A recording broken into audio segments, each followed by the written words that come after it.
Hey everyone, it is Thursday, February 22nd, 2018, and it's time to go to work on music. It's been an excellent day. I'm in a really good place and excited for a productive session as usual. Gonna hit some online classes, update you guys with what I'm doing on that front. Going to jump into the production front, do some drum work.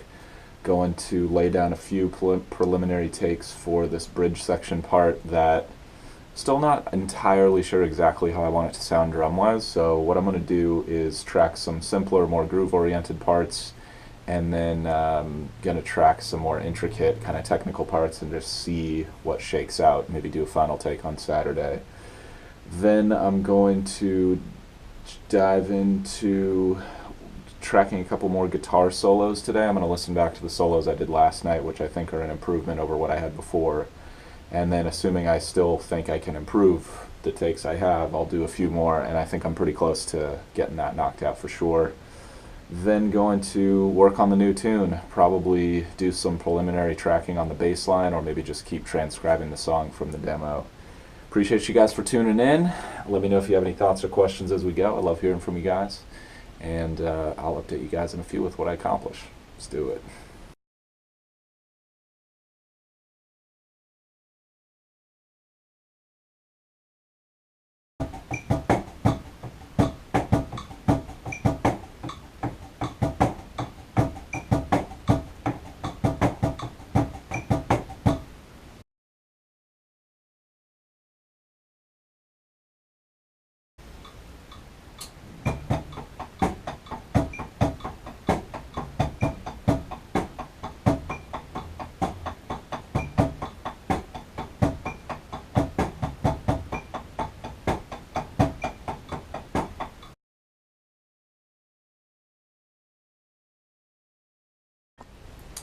All right, excellent first half of the day. Got into the online class front and kept going with the online musician book.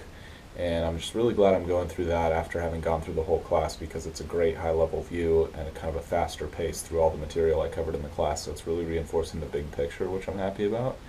And I was just reading about post recording steps, mixing and mastering tips, making sure that you do a good job picking those people, and then a little bit about distribution services like TuneCore, and then a little bit about the pre-launch phase, which is just building a buzz, letting people know you're in the studio, documenting the process, and just getting people excited for what you're up to and what you're going to put out eventually. From there, I got into the masterclass material again, started going through the Stephen Curry, just big picture stuff. I'm excited to go back for the small picture, like mechanics of basketball piece, but that's not the priority right now, unfortunately, even though it would be fun.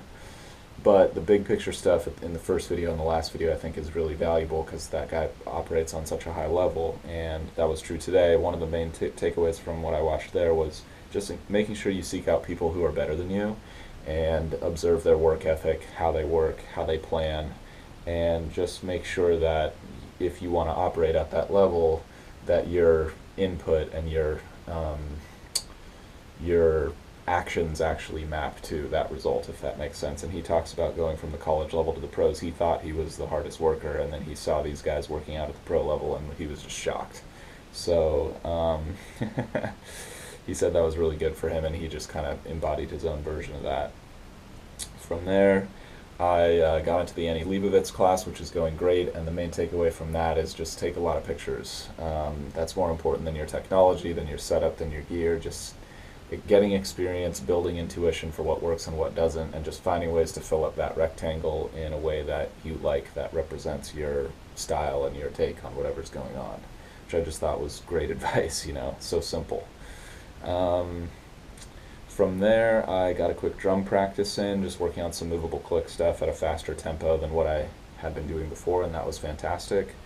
Took a break, did some reading from the Mixing Secrets from the Small Studio book for the Small Studio, and the main takeaway from that was more about mix referencing tracks and making sure that you have some end stop markers for the overall tonality of the mix. And end stop markers are tracks where you feel like certain elements have been pushed too far for your liking.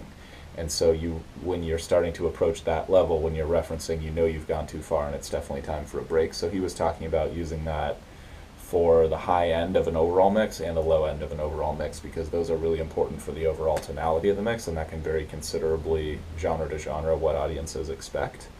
And it's good to just have some markers there so you don't lose perspective and think it sounds great but it actually sounds terrible. Great advice. Then jumped on the drums, started developing a couple of the ideas I had yesterday for this bridge section part. I picked the one that I liked best yesterday and worked on that the most.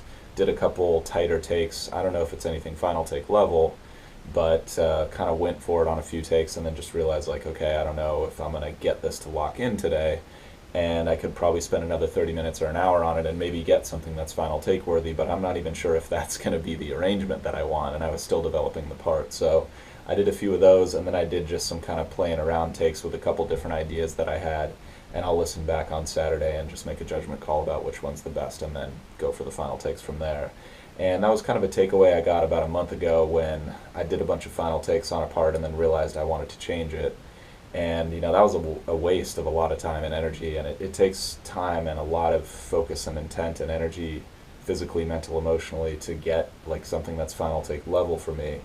And so I want to make sure that I'm only doing that for an idea that I'm really pumped up about and it's actually the right idea. I don't want to listen to it a month from now and be like, you know what, I really wish I had done it like that. That's just going to be a losing battle. So I'd rather just do it once the right way, if that makes sense. So going to take a break, have some food, and dive back in a few.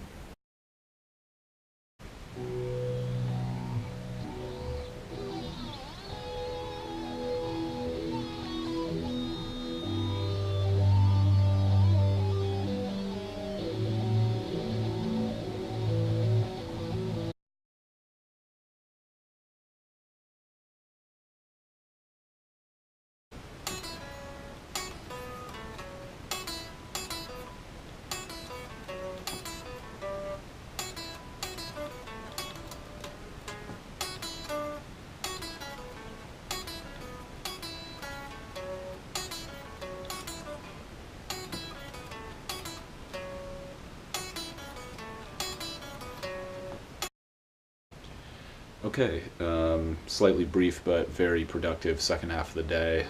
Finished editing yesterday's video, made an Instagram post for my Music Vlogs Daily, or for this channel.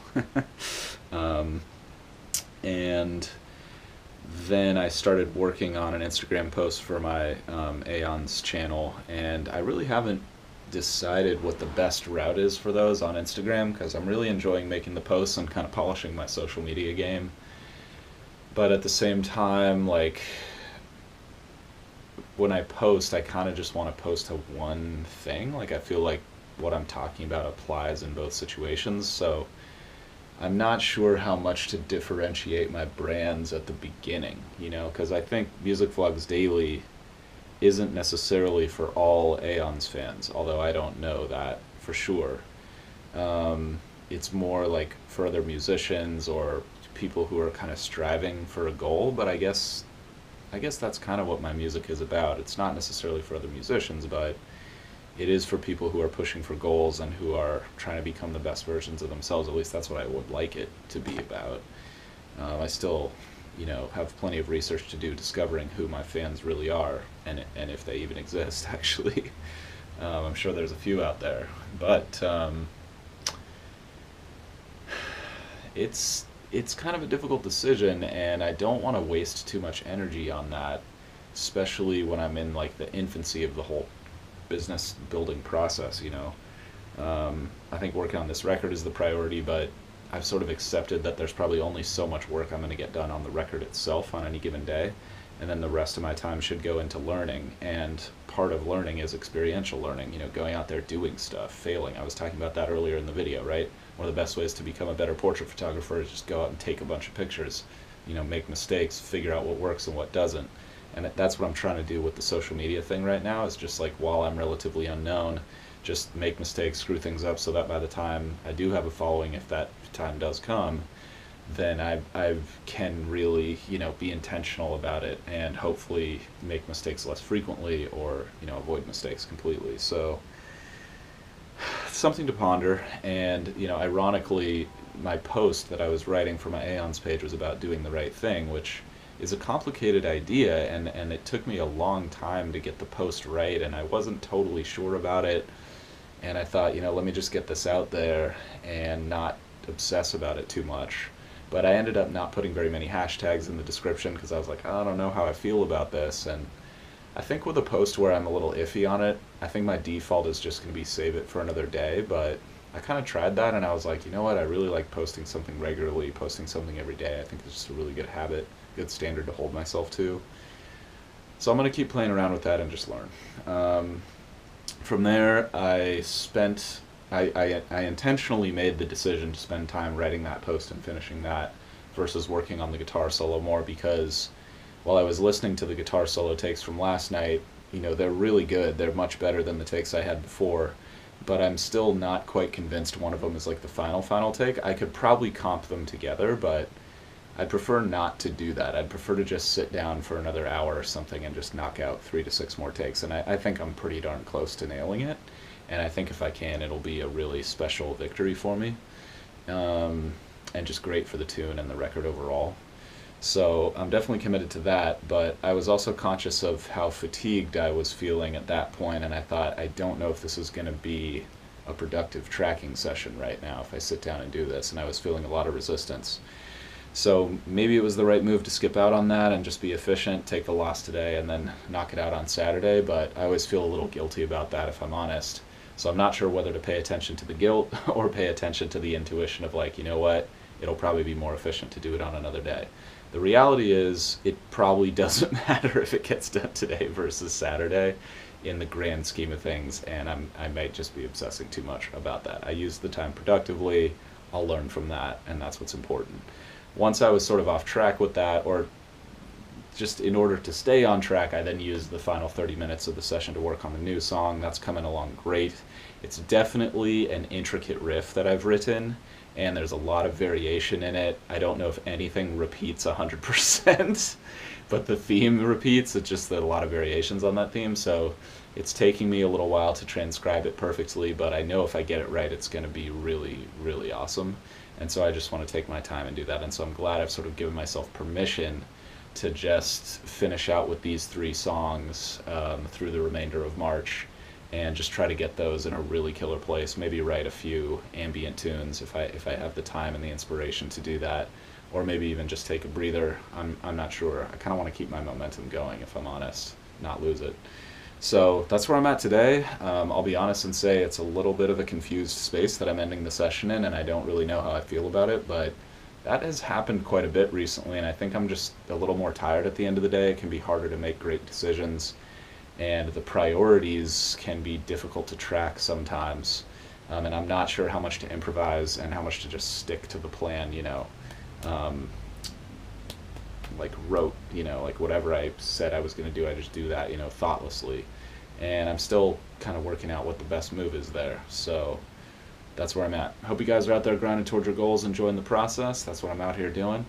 And I've realized that even some discomfort, if I'm feeling that, is not necessarily a bad thing. Sometimes that means I'm pushing my limits, I'm making good mistakes, or I'm making mistakes and I'm learning from them and I'm getting better. And that's really what this is all about, and I think that's really what I'm hungry for, is improvement and eventually one day arriving at the point of mastery, which is really my thing right now. So I'll see you guys. I'm off tomorrow, actually. Sorry, I'm finally going to get a day off. I'm really happy about that, although I am always at the end of the session. I'm hungry for the next day, which is a good sign. But I'm off tomorrow, going to get some logistics taken care of, and then I'll be back on Saturday for more. Can't wait. See you guys then.